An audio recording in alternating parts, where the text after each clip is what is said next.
Activity is what you do. So our lives, first of all, are affected by what we know. Second, our lives are affected by how we feel. Third, our lives are affected by what we do. It is so important to understand this. If you want to influence and help people, here's the key. Success is a doing. You've got to actually do it. Activity is high priority in the life process to try to get maximum benefit out of what we have available. Activity. Now, here's an important question. What is your philosophy about activity? What about hard work? What about long hours? What about full days? If you're doing something, how hard should you go at it? How much time should you put in? Everybody has to develop their philosophy about activity.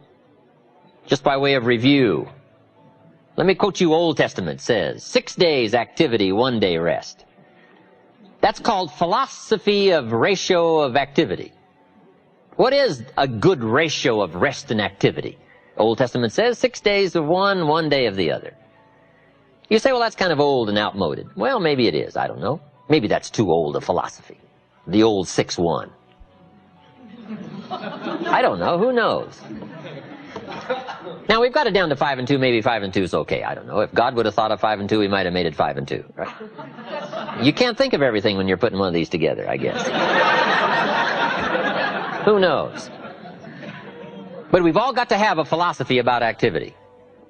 Because your philosophy of activity will affect the rest of your life. Not to think so is naive. I've got a good clue on rest. Make rest a necessity, not an objective. The reason for life is enterprise. The reason for life is productivity. The reason for life is to see what we can do with the seasons and the chances and our mind and our spirit, ourselves, to see what we can do. That's what life is all about, to see what you can do. Now, the doing, you've got to have a philosophy on how much time you're going to spend doing. And I've decided that enterprise is better than ease. If you rest too long, the weeds take the garden in the summer. So you can't rest too long. Life doesn't stand still. And the threat of life will start overwhelming the values of life if you just let it go. So we've all got to have a philosophy about activity. Let me give you one of the best I know. Here's what it says. An ancient phrase says, whatever your hands find to do, do it with all your might. That's a philosophy.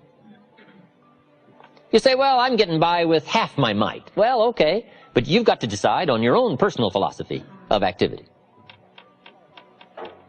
Now, this philosophy says, do it with all your might. Do you think there's any value or virtue in that? Well, I don't know. You've got to decide. You've got to weigh this out, right? You've got to evaluate it for yourself and put it on your own mental scales, and you've got to come up with your own answers. How hard should you work? I'm teaching kids now the ant philosophy. The ant philosophy. An ancient story says everybody should study ants, especially lazy people. The ant philosophy. Let me give it to you. It's very brief. Number 1, ants never quit. Good philosophy. If they're headed somewhere, you try to stop them, they'll look for another way. They'll climb over, they'll climb under, they'll climb around, they keep looking for another way. What a neat philosophy. Never quit looking for a way to get where you're supposed to go. Number 2, ants think winter all summer. That's an important philosophy. You can't be so naive as to think summer all summer. You say, well, isn't it nice? You can't think nice when it's nice. We will call you naive. An ancient story says, don't build your house on the sand in the summer. Why would we be given that advice? Because it's easy to build your house on the sand in the summer, but you must not be so disillusioned. So ants are smart. They think winter all summer. In the summer, you got to think storm. You got to think rock. You can't think sand and sun. Key philosophy.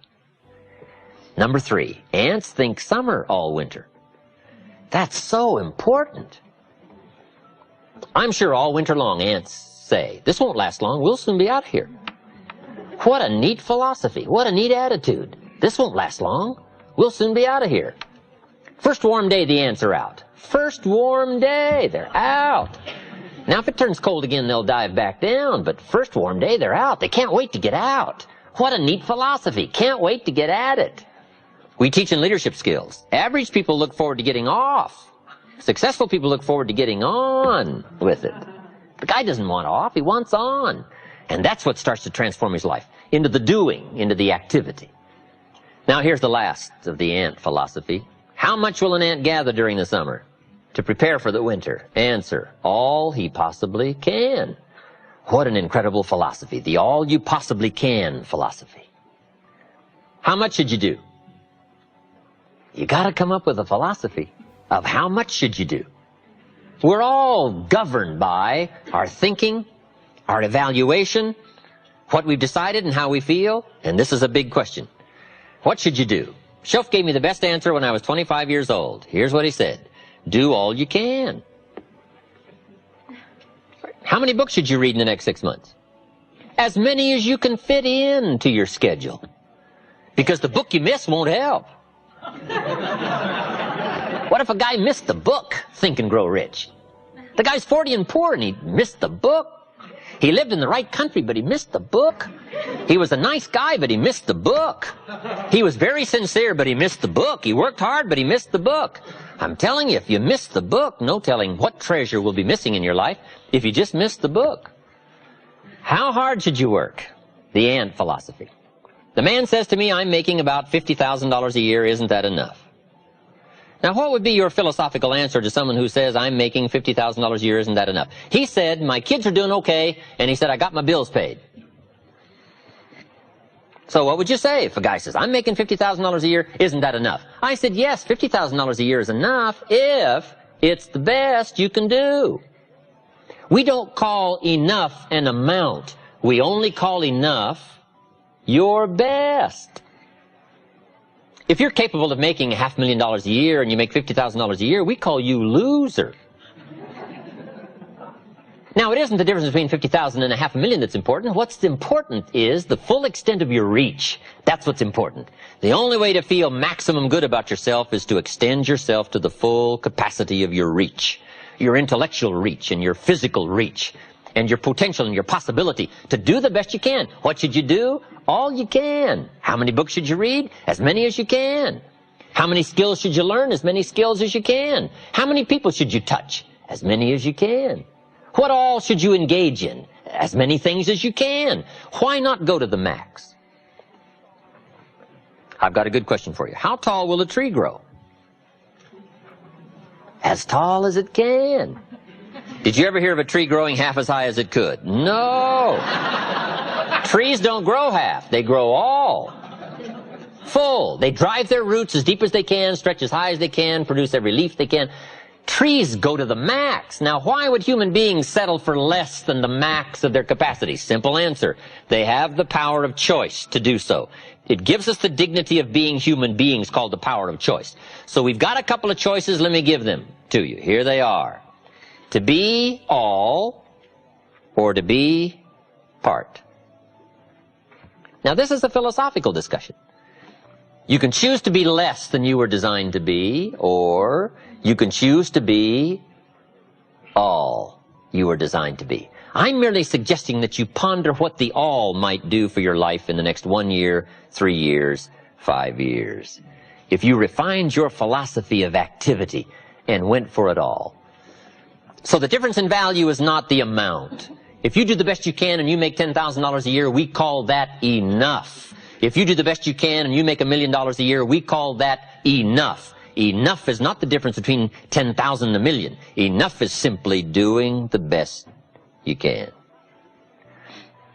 A group of psychiatrists invited me to come and lecture in Los Angeles. Not too long ago, I thought that was fascinating. I never graduated from college. But they wanted to hear my story, so I go talk to the psychiatrists. Then in the middle of my talk, I had the audacity to say, ladies and gentlemen, let me tell you what I think most messes with the mind. They said, what do you think most messes with the mind? I said, I think it is simply doing less than you can. Messes with the mind. It causes all kinds of psychic damage, I think. Simply being less than you can be. doing less than you could do, trying less than you could try, doing it with less enthusiasm than you could, I think it somehow damages the mind. It damages our self-image. Because here's what I've discovered happens. The minute you turn this around and start extending yourself, it isn't the value you get from extending yourself that's the greatest value. It's how you feel about yourself that's the greatest value. Because, see, it's not what we get that makes us valuable. It's what we become. And part of becoming is to see what all you can become. See what all you can do. See how much you can earn, how much you can share, how much you can start, how far you can reach, how far you can extend your influence. Now, that kind of commitment to philosophical thinking about attitude and about activity, we call this the potential for life change.